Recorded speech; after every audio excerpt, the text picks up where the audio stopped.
Naomi, I am super tired of telling you this. You need to divorce Ethan. Like, yesterday. You are so not good enough for him. It's actually embarrassing for him. I'm going to find my baby bro someone who's, like, actually worthy of him. So just do everyone a favor and break up with him already. Ugh. Hello, Naomi. Are you even getting these? Divorce him now. Whoa, Brenda. Afternoon to you too, I guess.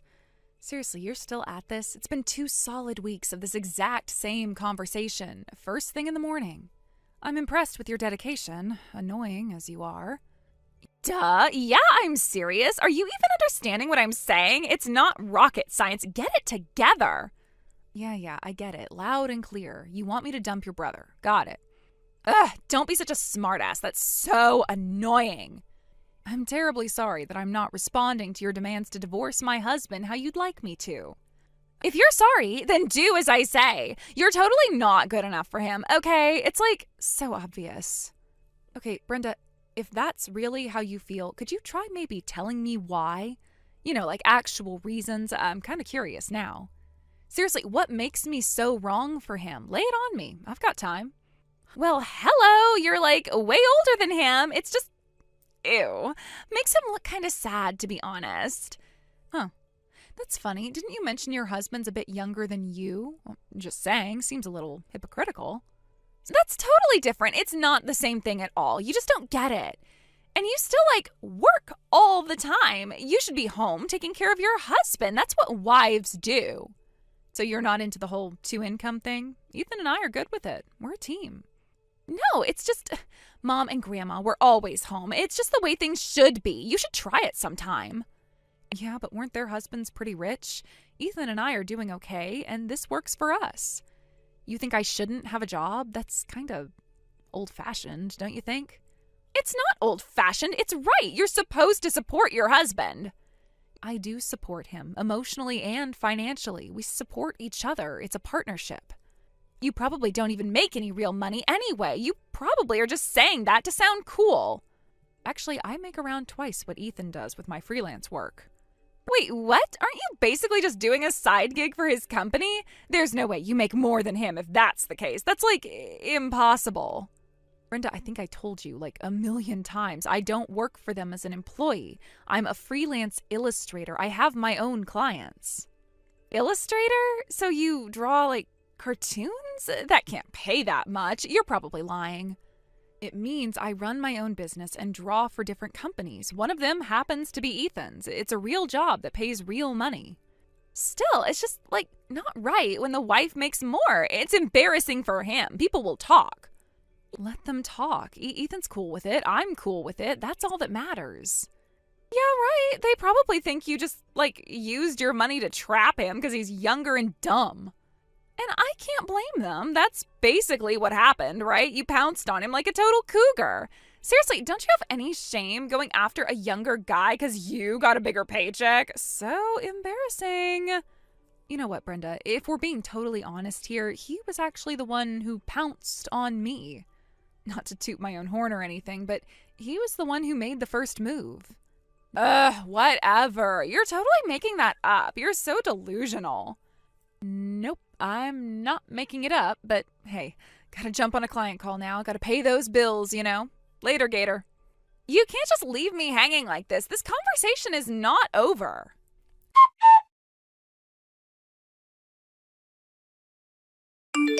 Okay, Naomi, it's been long enough. 1 whole month and you still haven't divorced Ethan? Seriously, what is your problem? Don't you understand what I've been telling you? You are so not the right person for him. I've been thinking about it nonstop and I'm going to find him someone amazing.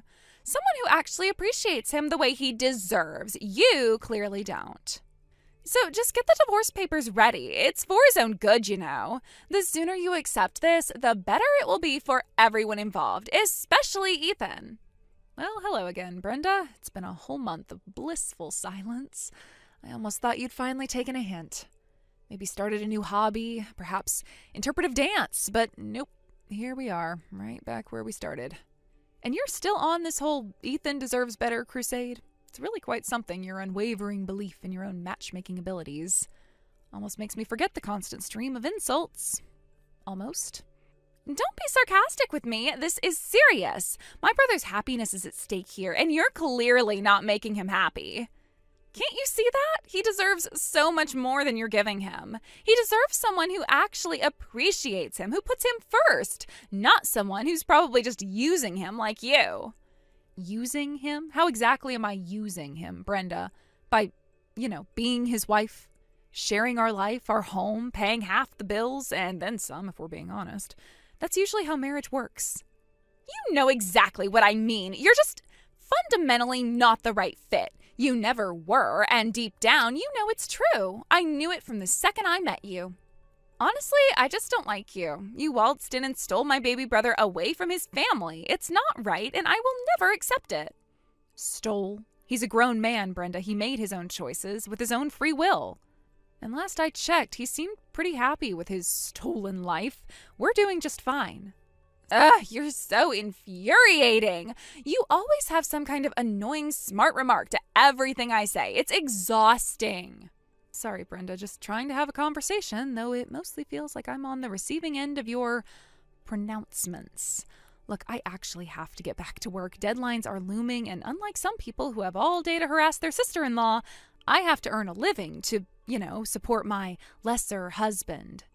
Oh, so now you're implying I don't work? That's rich, coming from the person who's clearly not prioritizing her own husband's well-being. You should be focusing on him and not your precious career. That's not what I meant at all. I just have to focus on my job right now. It pays for things, like our mortgage. Whatever. Just know this, Naomi. I'm not giving up on this. I will make sure you two get divorced. You just wait and see. I always get what I want.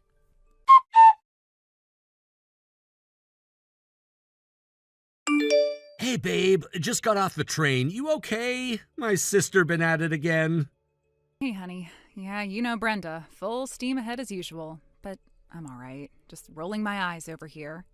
Seriously, I'm so sorry you have to deal with her. She can be a lot. I just don't get why she can't just accept us. It's okay, sweetie. I know it's not your fault. She's got her own unique perspective on things. Still, it's not fair to you. She's constantly saying awful stuff. It's gotta be getting to you even if you don't show it. Honestly, it's more annoying than anything. Like a persistent mosquito. You just want to swat it away. Yeah, well, she's definitely a persistent something. She actually tried to call me earlier, but I was in a meeting and missed it. Probably the same old song and dance. Probably. Don't worry about it too much. I can handle her texts. I know you're strong, but it still bugs me, especially because I have this feeling she's not gonna let this go, like she's actually planning something. You think so? What could she possibly do? Hire a skywriter to tell me to leave you? Maybe. With Brenda, you never know. I don't trust her when she gets like this. Well, just know that I trust you, and us. Her opinions really don't change anything between us.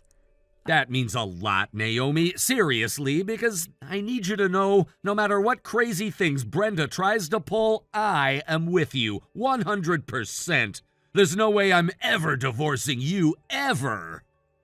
I know, honey, and I feel the exact same way. It's you and me against the world, and your sister. Exactly. I'm gonna have a serious talk with her this weekend. I've been putting it off, but it's time she understands she needs to back off. I'd appreciate that, Ethan, but don't let her stress you out too much, okay? I won't. Coming home to you always makes everything better. So what smells so amazing? Your favorite, pork and pineapple stir-fry.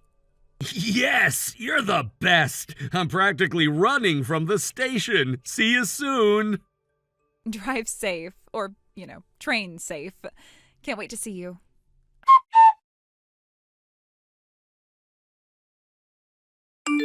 Naomi, listen up. Guess what? It's finally happening, and you're not going to like it one bit. I'm going to make you divorce my brother, Ethan. Consider this your official eviction notice from his life. Get ready to be dumped for someone way better. Oh, hey, Brenda. It was a nice 3 whole months of peace. Too bad that's over. What brilliant, undoubtedly self-serving plan have you cooked up now? Do tell. I'm intrigued. Almost, anyway. Plan? Please. It's just the natural order of things finally kicking in. Ethan's finally wised up and realized he deserves so much more than you. He's got a new girlfriend and she's actually perfect for him. Duh. Her name's Rachel. Try to remember it because you'll be hearing a lot about her. Rachel, huh? And you're relaying this fascinating development to me, his wife? Wow, you are so incredibly thoughtful. Not at all trying to stir the pot or anything. She's perfect, Naomi. Young, hot, and exactly the kind of girl Ethan should be with. The kind our family actually likes and approves of. Unlike you, who never really fit in. Let's be honest. Our family? Right. Last I checked, Ethan and I were building our own family, and last I knew, he seemed pretty happy with it. But go on, tell me more about this flawless Rachel. What makes her so superior? She's everything you're not. She actually appreciates him and all his amazing qualities. And get this, she's his age. It's not rocket science why they're perfect together. You're just old news. Wow, Brenda, you've really thought this through. This whirlwind perfect romance. How long has this earth-shattering connection been blossoming? I'm dying to know all the details. Like 3 whole months, and in that short time, they've already got this amazing bond. They're totally in love, Naomi. It's like meant to be. Finally, Ethan's going to be happy. So just do everyone a massive favor and dump him, Naomi, for his own good, obviously. He deserves to be with Rachel, not some you. It's the least you can do after, trapping him. Dump him? He hasn't mentioned any of this to me. Shouldn't he be the one telling me if he's supposedly in love with someone else? This is all coming from you. Oh, he will, once he fully realizes how much better Rachel is for him. She's opened his eyes to what he's been missing all this time. You were just a placeholder. Okay, this is a lot to process.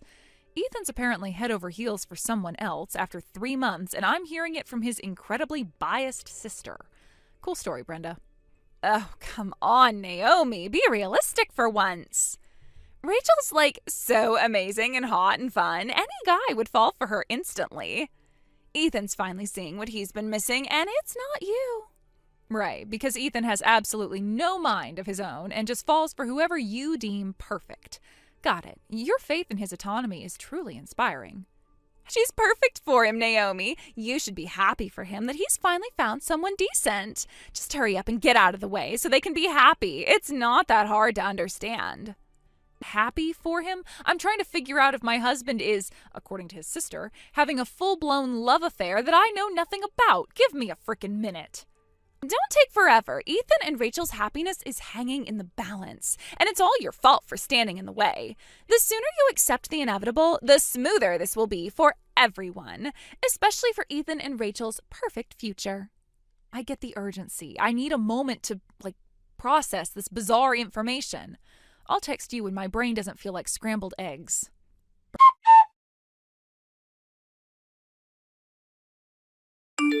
Well, Naomi, are you finally going to do the right thing and start the divorce? Ethan deserves so much better, and frankly, this is dragging on way longer than it should have. Brenda, yes, I've been thinking a lot. And you know what? I am actually feeling quite settled about it all. Settled? What's that supposed to mean? You're finally going to listen to me and see reason? It means I have a much clearer picture of things now, Brenda. A picture you unwittingly helped me paint with all your enthusiastic interference. The irony is quite delicious, actually. What are you talking about? Just say you're going to divorce him. Ethan's happiness is what matters here. Not quite there yet. You see, I had a very interesting conversation with Ethan this morning. He mentioned your rather intense interest in him getting to know Rachel.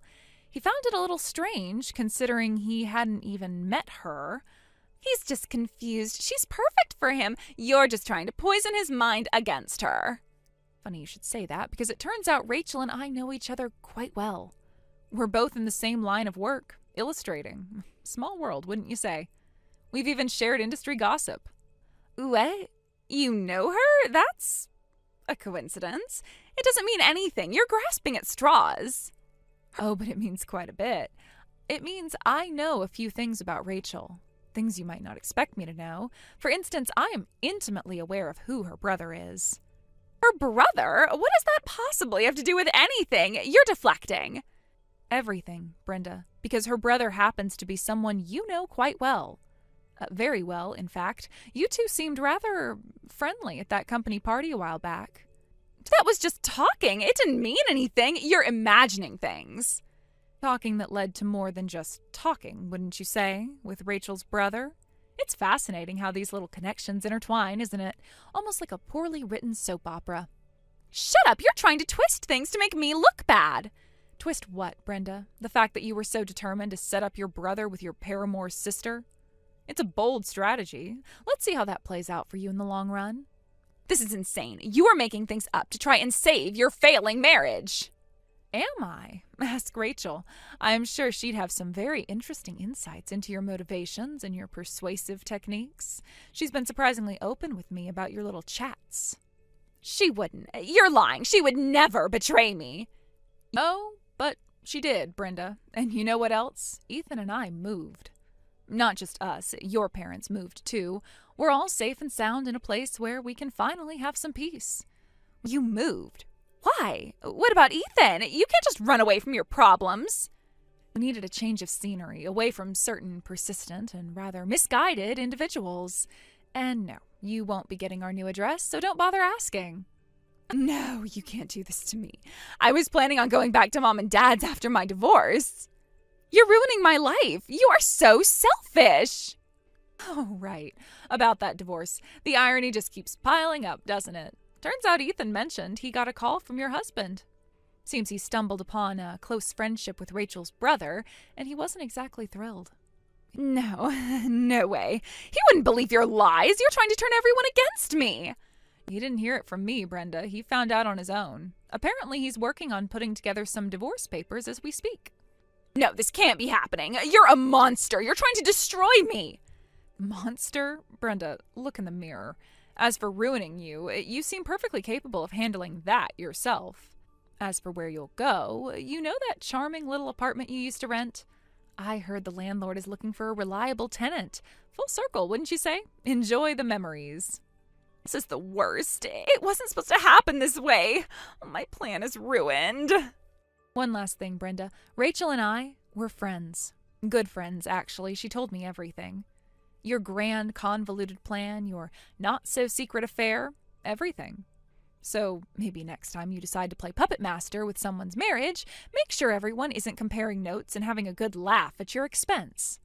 It makes the ending so much more satisfying to witness from my nice, quiet new location.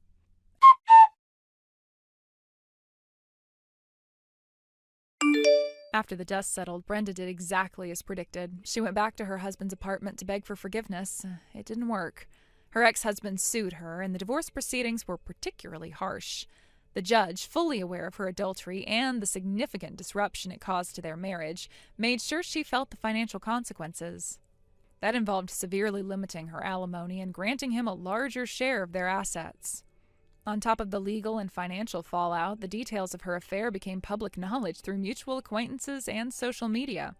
This led to a significant amount of social awkwardness and a noticeable chill in her professional circles.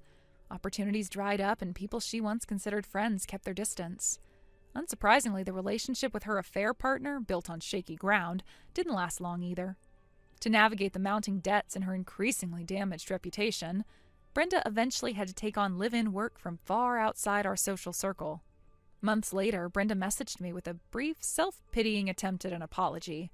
I read the words, a hollow echo of the turmoil she had tried to inflict on our lives, and then I simply blocked the number. Ethan and I didn't feel like dealing with her anymore. We had built our peace, and we weren't about to let any lingering negativity disrupt it. Liz, good morning. How are you? Did you get the wedding invitation yet? It's way too early for this kind of nonsense. Seriously, what the hell is wrong with you, Amanda? Why would you think sending me a wedding invitation was even remotely appropriate? What do you mean, why? It's a wedding invitation. That's kind of the whole point, inviting you to my wedding, duh. I can see what it is. I'm asking why you thought I'd want to receive one. Have you actually lost your mind? What? No. Come on, it's totally normal to invite your bestie to your wedding. We've been friends since middle school, remember? Right. It is normal to invite your best friend to your wedding, as long as that best friend's boyfriend wasn't the groom, and as long as you didn't steal him from her while they were still dating. Ugh, are you still hung up on that? I already apologized, remember? It was ages ago. Time to move on, don't you think? Are you seriously asking me to just get over it? I was with Dave for 4 years, Amanda. We were already talking about our wedding. And then out of nowhere, you show up, announce you're 2 months pregnant with his baby, and tell me to let him go? Then barely a month after we break up, you send me a wedding invitation? What kind of twisted logic do you live by? Well, I mean, the pregnancy kind of changed things, you know? I had to tell him, and he had to take responsibility. It's not like I planned it or anything. Things just happened. Honestly, I don't care anymore if you two get married or crash and burn, but don't fool yourself into thinking I've forgiven you. I hate you, deep down, with everything I have. So do me a favor, don't send me garbage like this invitation. You don't invite the groom's ex-girlfriend to the wedding you ruined her chance at. Stop involving me in your mess. Jeez, don't be so harsh. I know things got a little messy, but you're still my friend, aren't you? I want you to be there on my big day. I want you to see it and celebrate with me. Please, Liz. Yeah, no, you just want me there so you can rub it in. You want to watch me squirm from the front row while you parade around in a designer dress, clutching the man who was mine. You want that smug little satisfaction. Don't act like I don't know how you operate. I've known you for over a decade. I know you. Ugh, okay, fine. Maybe I do want to show off a little. Is that so bad? I mean, come on. Do you know how much I'm spending on this wedding? $60,000. I had to get married before my body started going downhill, so I didn't have a ton of time, but I still made it gorgeous. Dave told me I could spend whatever I wanted, so I did. We're talking a full glam wedding. Lights, fireworks, gourmet, everything. I'm gonna look like royalty, and I want you to see it. To sit there and marinate in regret. Your taste is disgusting, and your personality even worse. Aw, come on, be honest. It's a little satisfying, right? I mean, back in school, it was always you getting the attention. You were the one guys chased. No one looked twice at me. But guess who ended up on top? Guess who gets the happy ending? This isn't a fairy tale. You destroyed a relationship and latched onto the wreckage. Or maybe I was just smarter. You had him for 4 years and still didn't lock him down. Me, I swoop in, get the ring, get the baby, get the dress. Looks like brains beat beauty after all, huh? Sorry, not sorry, Liz. You are vile. Well, I'm just saying. You could have been the one marrying Dave, but now I am, and I'm having his child. Oops. So, the least I could do is let you see what you're missing, right? I'll even give you front row seats. You think I'd show up to that circus? Dream on. I'll be returning the RSVP with a firm decline. Enjoy your little fairy tale, and don't you ever contact me again. Aw, lame. You're no fun, but whatever. I'll send you the wedding photos later anyway. Bye, Liz. Enjoy your single life. I'll be off living happily ever after.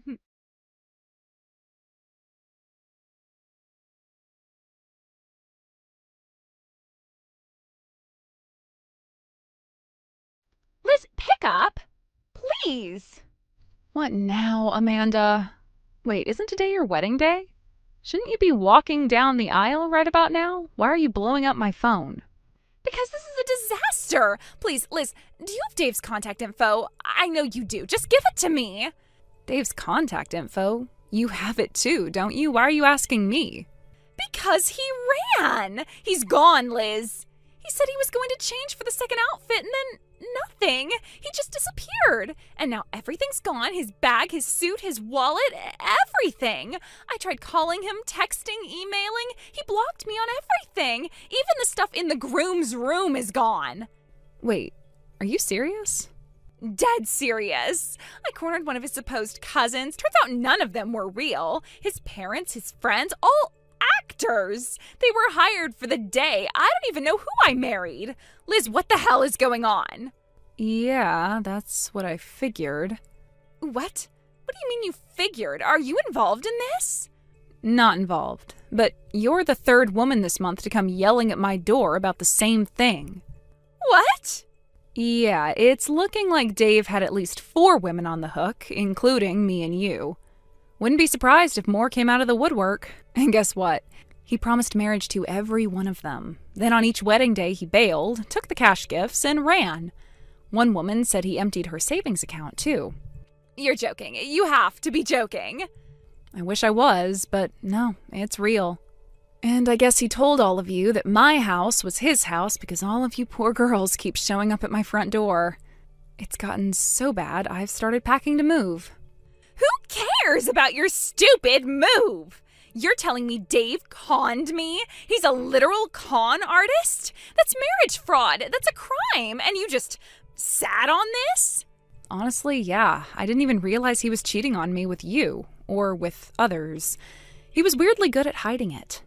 I only found out after the first girl showed up crying on my porch. And you didn't think to tell me? If you knew he was a fraud, why didn't you stop the wedding? You could have saved me. Excuse me? You stole my boyfriend, remember? You knew we were together, and you still went after him. So, no, I don't owe you anything. Warning you would have been like helping out a thief. We were best friends, Liz.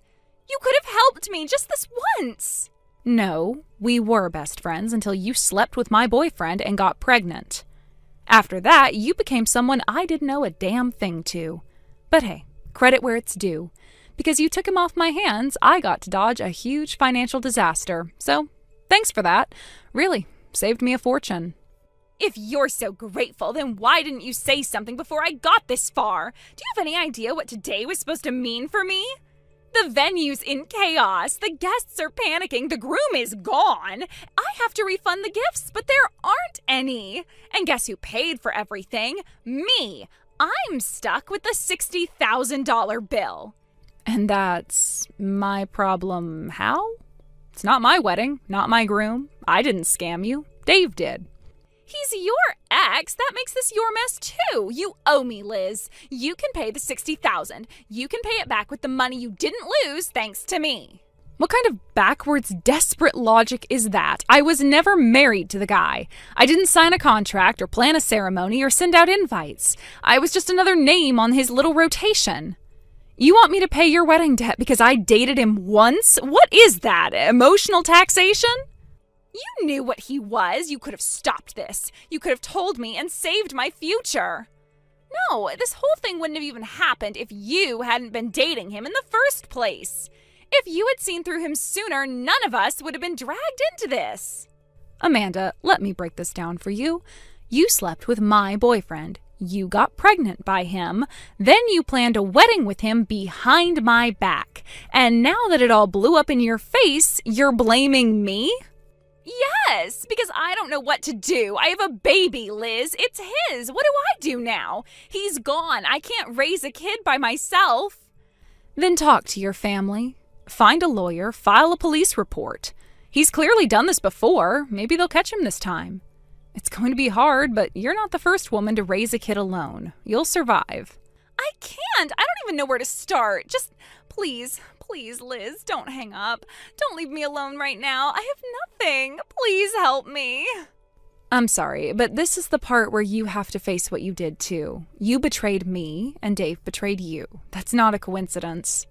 That's the cost of trusting someone who lies and becoming one yourself. I wish you luck, I really do. But I can't be the person to save you. Liz, please. Goodbye, Amanda.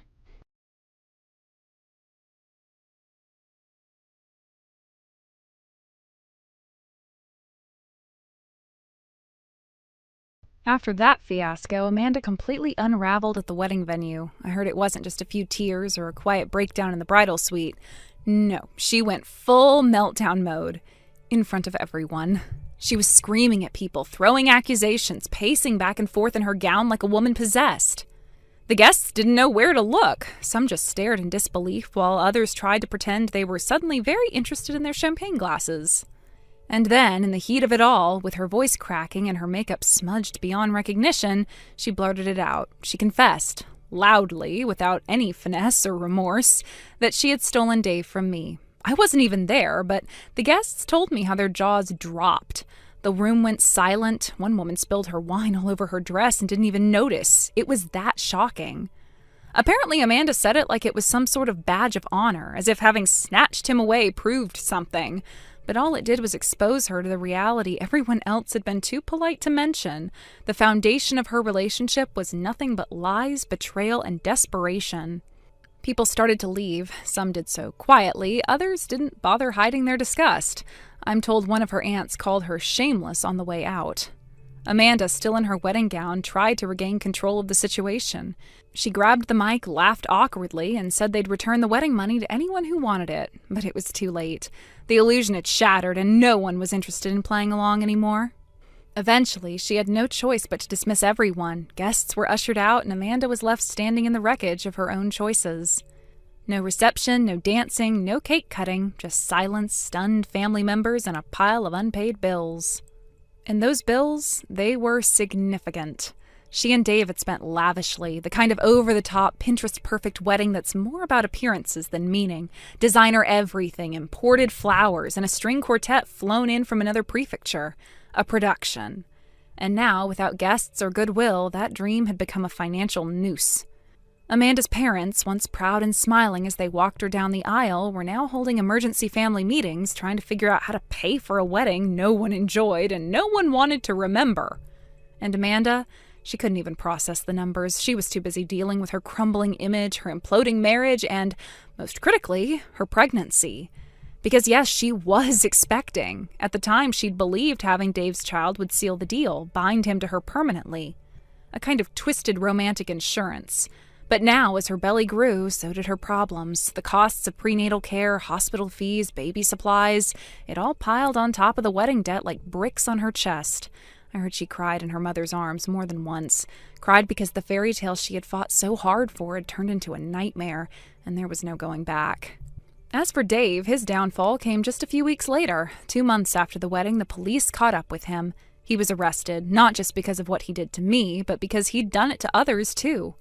Multiple women had filed complaints, some about financial deception, others about emotional manipulation, and still more about things I can't even imagine. It turns out Dave had been running a long con on more than just me. He had a pattern, a history, and eventually it all caught up with him. Amanda was blindsided. She had thought she was the exception, that she had won the prize. But what she got was a man with a mask, and when that mask finally came off, all she saw was a hollow shell with nothing to give and everything to take. Their relationship devolved into a bitter legal war. Amanda filed for separation, tried to sue him for damages, and even fought to have his name removed from the child's birth certificate. Dave, of course, didn't go down quietly. He dragged her through countersuits, blamed her for manipulating him, painted himself as the victim. From what I heard, they both came out of the court proceedings looking like ghosts. The sparkle was gone, the smugness, the pride. They had consumed each other in that toxic spiral, and all that was left was the ash. Ironically, I got the smallest but sweetest slice of justice. A few weeks after his arrest, I received a small bank transfer labeled as compensation. Just enough to cover the cost of my move to a new apartment. Nothing flashy, but symbolic. It felt like the universe quietly tipping its hat to me, acknowledging the mess I had endured and giving me a clean slate. Moving wasn't easy. I had to leave behind the neighborhood I loved, the coffee shop where I knew everyone by name, the park I used to walk through with Dave when I still believed he was someone worth loving. But packing those boxes, I realized I wasn't just moving physically. I was moving on emotionally, and that, more than anything, was liberating. Now, with some distance and clarity, I can see everything for what it was. I wasn't a fool. I was someone who wanted to believe in love, someone who gave her heart to a man who didn't deserve it. I was betrayed, but I came out of it stronger, smarter, and oddly enough, more hopeful. Because if nothing else, this whole ordeal showed me exactly what I don't want in a relationship. I don't want to be lied to. I don't want drama disguised as passion. I don't want someone who sees love as a game or a transaction. I want honesty, stability, peace. And Amanda, well, I don't envy her. She has a child on the way, and she's doing it without a supportive partner or a stable foundation. I heard she moved back in with her parents, that she's been keeping a low profile, trying to avoid the stares and whispers that follow her around town. I imagine the shame still clings to her like the train of her wedding dress. But I don't hate her anymore. I used to fantasize about yelling at her, making her feel the pain she caused me, but now I just feel nothing. Maybe a hint of pity, because what she did wasn't just cruel, it was self-destructive. She hurt me, yes, but she also wrecked herself in the process. That's not power, that's desperation. Dave, he can rot for all I care. His chapter in my story is closed, locked, and buried. As for me, I'm okay. More than okay, actually. I'm rebuilding. Reclaiming who I was before all of this happened. Surrounding myself with people who actually care about me. Laughing again, trusting again. Slowly, but surely. Thank you for watching and listening. We hope you enjoyed the video. Don't forget to like this video and subscribe. Also, feel free to leave a comment about what you thought of the story. We look forward to seeing you at the next story. Neil, long time no see. I heard you're actually planning to show up to the reunion, huh? Can you even afford the transportation costs to get there? Huh? Oh, Alice, it's been a while. Wait, what do you mean, oh, Alice? You act all high and mighty like you're someone special. How gross. Look, knowing you, I'm guessing you're only messaging me because you thought it'd be funny that I'm actually going to the reunion for once. But don't get your hopes up thinking something exciting is gonna happen. Well, sure. When the organizer showed me the list of attendees, I was like, wait, seriously? And then just on that note, I thought, why not message him? Oh, so the organizer is one of your old followers, right? Your existence has never been interesting to me, but making it amusing is my specialty. Sounds like a rather wasteful talent in more ways than one. Oh, you're actually answering back? Since when do you think you're in a position to talk to me like that? A position? Do you really think someone like you, a broke loser, has any kind of standing? I always thought you didn't come to previous reunions out of respect for your position, but now it seems like I was wrong. I'm kind of disappointed. Look, Alice, it's been almost 10 years since we graduated from high school. So what? Yeah, sure, my family was poor because my dad's been sick. On the other hand, you were one of those popular girls at school, a gal, always at the top of the school caste system. But now that we're adults, you're still holding on to that and looking down on people? Is that really okay? Huh? What are you talking about? I'm not even bringing up the whole school caste thing, you know. Oh, really? Because here's the thing, no matter how much time passes, being poor means you stay at the bottom of society. So the hierarchy between you and me is still the same as it was back then, and it'll stay that way, now and forever. You haven't changed a bit. I think you need to reconsider that way of thinking. What are you talking about, acting all high and mighty? A broke bottom dweller like you shouldn't be defying me. Sorry, but I'm actually with someone right now. Huh? Excuse me, I have to go. Hey, don't just end the conversation on your own. Hey! Well, for today, I'll let it slide.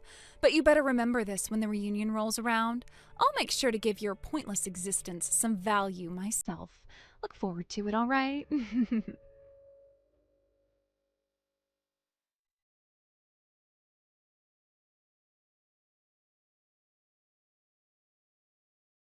Hey, Neil. Oh, hey, Alice.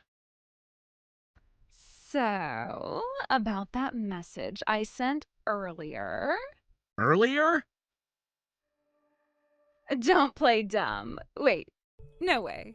Don't tell me you actually want me to say it again.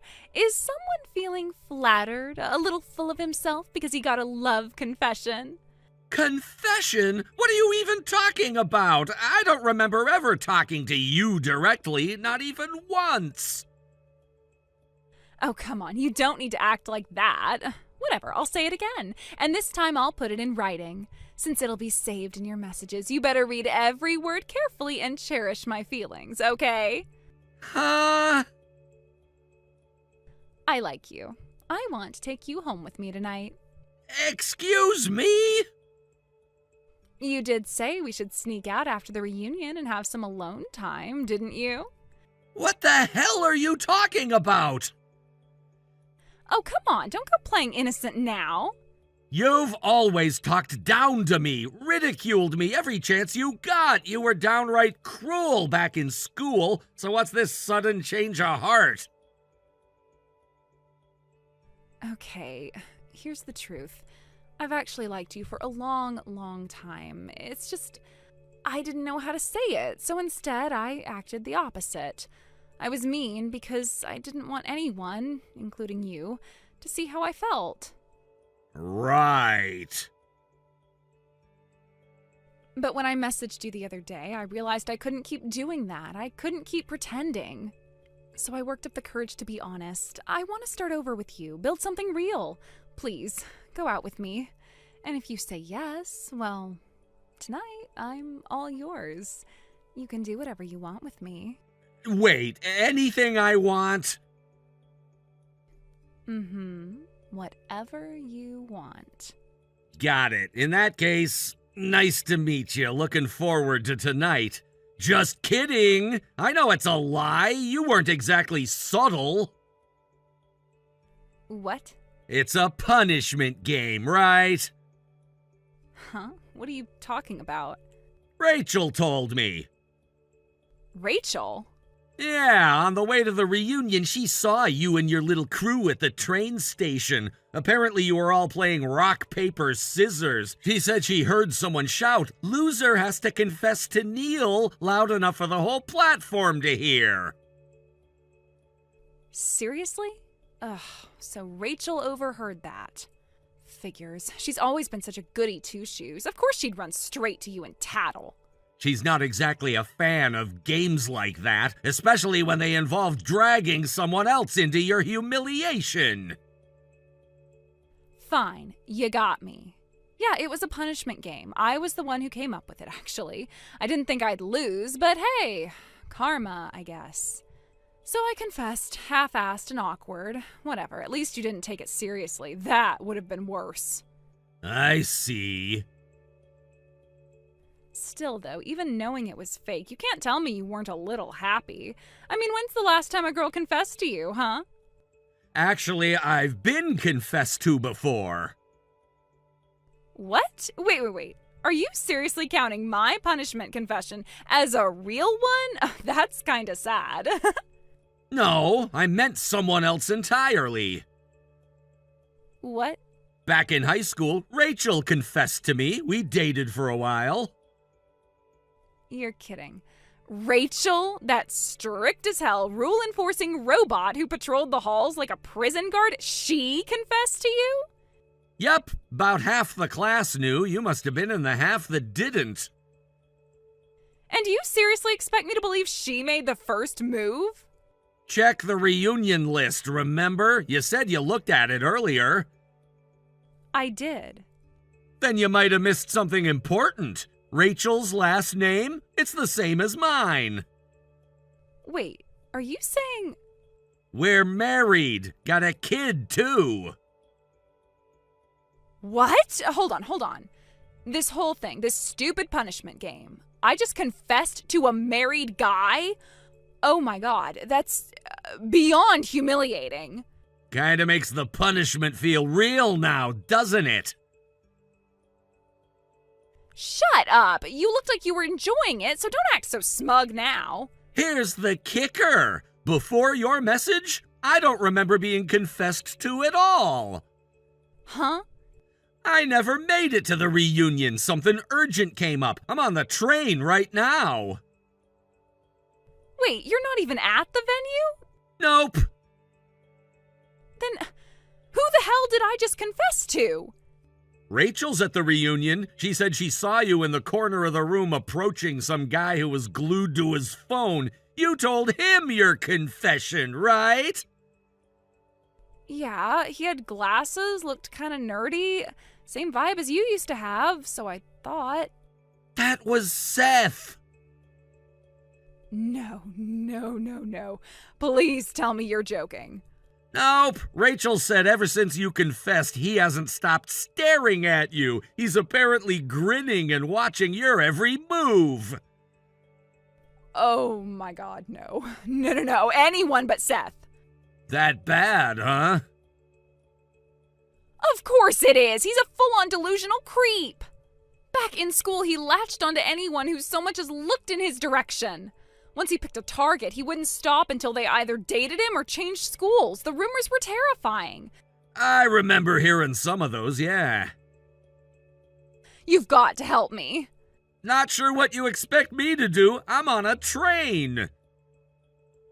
You should have skipped work today. I couldn't. I'm in the middle of heading to a major meeting. What kind of job doesn't let you skip one reunion day? I run my own company. What?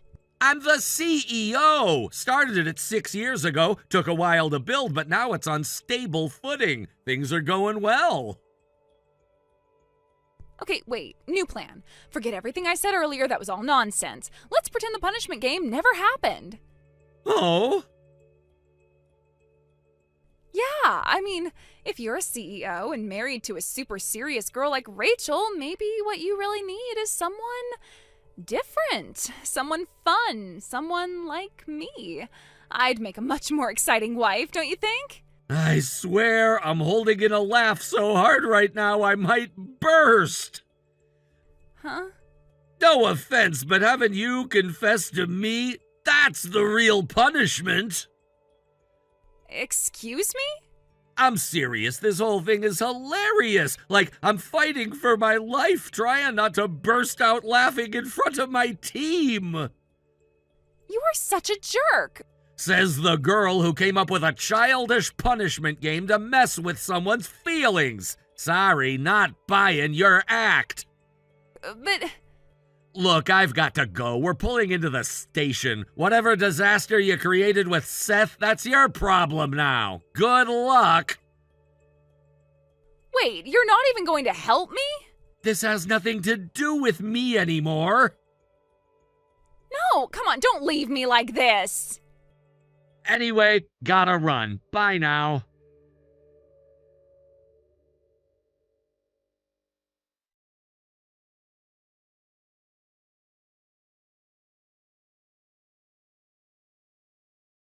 The class reunion turned out to be quite a battlefield. Alice, misunderstanding the situation and thinking her confession was genuine, was taken aback when Seth, who had always been quick to fall in love, decided to make a surprise marriage proposal right there at the venue. Seth had never been one to understand jokes like these. He was the type of person who took things seriously no matter how absurd the situation might be. His love for Alice had been real, and when he heard her confession, he took it as an honest declaration of affection. The confusion and tension in the air were palpable as he stood up, took her hand, and announced to everyone that they were now engaged. Alice, taken completely by surprise and unable to escape the situation, found herself swept along by the momentum of Seth's enthusiasm. There was no time to process the events unfolding around her. The next thing she knew, she was being whisked away from the reunion by Seth, who was beaming with happiness, not knowing the extent of the confusion that had led them to this point. He didn't even pause to let Alice explain, dragging her along as if she were already his bride. It wasn't long before they found themselves in a hotel room together where they spent the night. Alice, overwhelmed by the surrealness of it all, was left speechless and unsure how to react. She had never expected things to escalate so quickly, let alone end up in such an intimate situation. But Seth was already celebrating, oblivious to the fact that Alice had never intended for this to happen. The following morning, things didn't improve. Alice, still in a daze, found herself face to face with a beaming Seth, who greeted her with a wide grin as if everything were perfectly normal. He was a completely different person now. His earlier, somewhat awkward demeanor had shifted into one of smug confidence. Seth was smiling ear to ear, and Alice, who was still processing the events of the night, could hardly believe what was happening. Seth didn't give Alice any room to argue. His mind was made up. He was determined to make her his. Without allowing her the space to think, he led her to a nearby registry office. He didn't care that they had only been together for a matter of hours. The speed at which he was moving was part of his thrill. Alice, still reeling from the shock of it all, found herself signing papers alongside him as though she had no control over the situation. In what could only be described as a whirlwind, Alice and Seth had entered into a marriage contract. A half-day romance turned into an official union. The rapidity of it all made Alice feel like she had no time to breathe, let alone think. The moment she signed the papers, the reality of her new life settled in with a heavy weight. She had gone from a reluctant participant in a joke to a legally married woman in the blink of an eye. As she tried to piece together what had happened, her mind raced with confusion and disbelief. She had never imagined her life taking this turn. Seth, on the other hand, was utterly thrilled. He wore the expression of someone who had won a great prize, his eyes gleaming with satisfaction. He didn't seem to notice or care about the internal turmoil Alice was experiencing. In fact, his attitude seemed to suggest that everything was going according to plan. His plan. The next few months passed in a haze for Alice. She found herself trapped in a situation that she hadn't chosen. She couldn't tell anyone the truth, that this had all been a mistake, a result of a punishment game gone horribly wrong. It was hard to admit that she had been coerced into something so important, something so life-altering, because in the eyes of the world, she had gotten this. She had agreed to marry Seth, and now she was bound by that decision. The most surprising twist came 3 months later. Alice discovered that she was pregnant. The news hit her like a freight train, and suddenly the stakes of the situation became much higher. She couldn't escape the reality that she was now carrying Seth's child. At this point, it was clear that there was no turning back. Seth, thrilled by the idea of becoming a father, was overjoyed. He made plans for the future as if everything were perfectly normal, while Alice struggled to come to terms with the life that had been thrust upon her. Though Alice had every reason to want to flee from her situation, she couldn't. The pregnancy changed everything. She couldn't simply say it was all a joke or it was a punishment game now. Those words would never be accepted as an excuse. The situation had gone too far. She was married to Seth, and they were about to have a child together. It wasn't just a joke anymore, it was real. Seth, on the other hand, was blissfully unaware of the turmoil Alice was experiencing. He was a man who thrived on control, and now that he had Alice exactly where he wanted her, he was ready to settle into a life of domestic bliss. He believed in his own mind that they were happy together.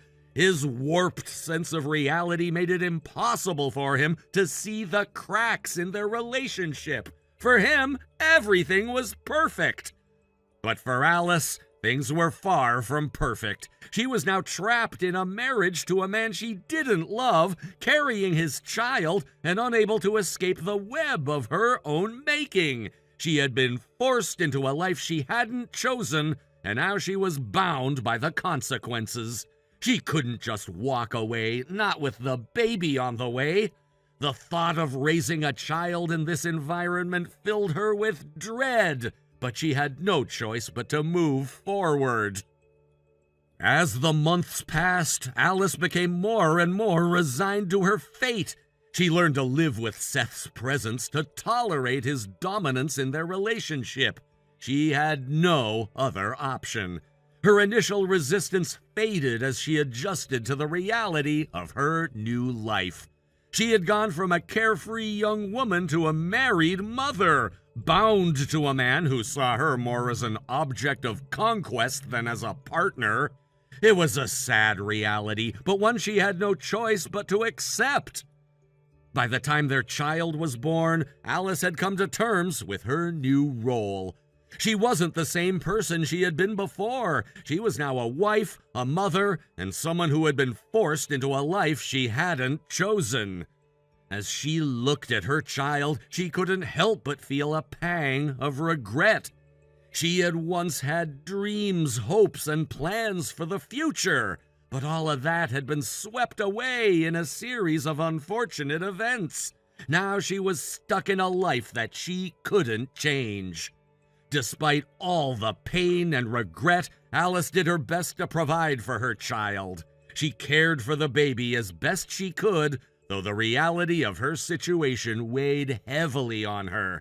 She couldn't escape the feeling that she was living someone else's life, one that had been dictated by a series of events she hadn't been able to control.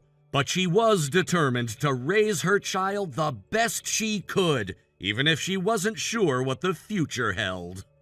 Seth, of course, remained oblivious to Alice's internal struggle. He continued to act as though everything was perfect, as if their marriage was exactly what he had always wanted. For him, the world was simple. He had won, and Alice was his. But Alice knew the truth. She knew that she had been coerced, manipulated, and trapped. She couldn't shake the feeling that her life had been stolen from her, and she wondered if she would ever find a way to escape the life that Seth had created for them. As the years went by, Alice remained in the marriage, now a mother, now a wife, still carrying the weight of the choices she had never made. She had no choice but to keep moving forward, even if the life she was living felt like a prison. She had been forced into this life, and now she was trapped, bound by the consequences of a decision made in haste. Thank you for watching and listening. We hope you enjoyed the video. Don't forget to like this video and subscribe. Also, feel free to leave a comment about what you thought of the story. We look forward to seeing you at the next story.